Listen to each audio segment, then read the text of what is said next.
आज पवनदाचा बड्डे होता म्हणून सकाळीच आपला नवीन कपडे घेण्यासाठी त्याच्यासाठी लोडामध्ये पोहोचलो. तर तिथे गेलो तर हे बघा कपडे दुकानाच्या बाहेर पुतले होत मस्ती करत होता. नंतर आतमध्ये गेलो आणि इथं कपडे घ्यायला घेतले.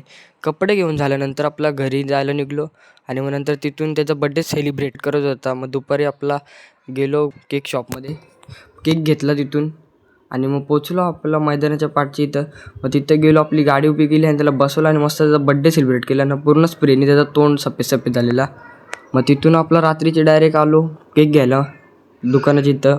मग लोडामध्ये पोचलो आणि आपला केकच्या दुकानाच्या इथं गेलो तर सगळी पोरासोबत गेलो केक घ्यायला त्याचा. केक घेतला तिथून ना. मग एक एक जणांनी आपला केक उचलला आणि मग आलो सोसायटीमध्ये आलो तर सगळ्या मित्रांसोबत खाली मग मस्तपैकी त्याचा बड्डे सेलिब्रेट केला. खाली बड्डे सेलिब्रेट केल्यानंतर घरी आलो आणि घरी बड्डे सेलिब्रेट करायला घेतला. Happy birthday to you, happy birthday to you.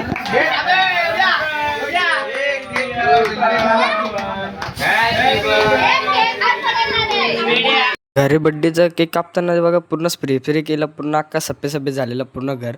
मग तिथून आलो विक्रमच्या इथं चायनीज खायला. मस्त चायनीजची पार्टी दिली भावाने. मग चायनीज खाल्ला आपला आणि आजचा ब्लॉग आपला एवढाच. भेटूयात नेक्स्ट ब्लॉगमध्ये.